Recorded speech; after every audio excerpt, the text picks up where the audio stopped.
Hello partners, ನಾನಿವತ್ತು papaya farming business ಬಗ್ಗೆ ತಗೊಂಬಂದಿದ್ದೀನಿ. ಪ್ರತಿನಿತ್ಯ ನೋಡ್ತಾನೆ ಇರ್ತೀರಾ, ನಿಮ್ಮ ಪೇರೆಂಟ್ಸ್ ಆಗಿರ್ಬೋದು, ಇಲ್ಲ ನಿಮ್ಮ ಅಜ್ಜಿ ತಾತಾಗಿರ್ಬೋದು, ಡಾಕ್ಟರ್ಗಳು ಸಜೆಸ್ಟ್ ಮಾಡ್ತಿರ್ತಾರೆ ಪಪ್ಪಾಯ ತಿನ್ನಲೇಬೇಕು ಅಂತ, ಹೆಲ್ತಿಗೆ ಒಳ್ಳೇದು ಅಂತ ಹೇಳ್ತಿರ್ತಾರೆ. ಬಟ್ ನಾನಿಲ್ಲಿ ಸಪ್ಲೈಯಿಂಗ್ ಕಾಸ್ಟ್ ಎಷ್ಟು, ಪ್ರೆಸೆಂಟ್ ಪ್ರೈಸ್ ಎಷ್ಟು ಅನ್ನೋದು ಗೊತ್ತಿರಲ್ಲ ನಿಮಗೆ. ನಾನು ಈ ವಿಡಿಯೋದಲ್ಲಿ ತೋರಿಸ್ತಿದ್ದೀನಿ. Let's start to the video. ಇದಕ್ಕೆ ಏನೇನು ಬೇಕು ಅಂತಂದ್ರೆ, ಲ್ಯಾಂಡ್ ಆ್ಯಂಡ್ ಲೇಬರ್ ಎರಡು ಬೇಕು.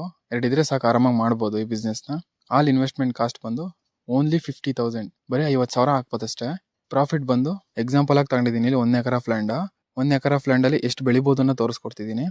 500 ಪಪಾಯ ಪ್ಲಾಂಟ್ಸ್. ಪರ್ ಪ್ಲಾಂಟಿಗೆ ಬಂದು 80 kg ಬರುತ್ತೆ. ಒಂದು ಪ್ಲಾಂಟಿಂದ 80 kg ಇಳುವರಿ ಬರುತ್ತೆ ನಮಗೆ. ಕ್ಯಾಲ್ಕುಲೇಟ್ ಮಾಡಿದ್ರೆ 40,000 kg ಪಪ್ಪಾಯ ಇಳುವರಿ ಕೊಡುತ್ತೆ. ಪರ್ ಕೆಜಿಗೆ ಬಂದು 15 ರೂಪೀಸ್ ಬೀಳುತ್ತೆ. ಇದನ್ನ ಕ್ಯಾಲ್ಕುಲೇಟ್ ಮಾಡಿದ್ರೆ 6 lakhs ಬೀಳುತ್ತೆ. ಆರಾಮಾಗಿ ಮಾಡ್ಬೋದು ನೋಡಿ ಪಾರ್ಟ್ನರ್ಸ್ ಇದನ್ನ.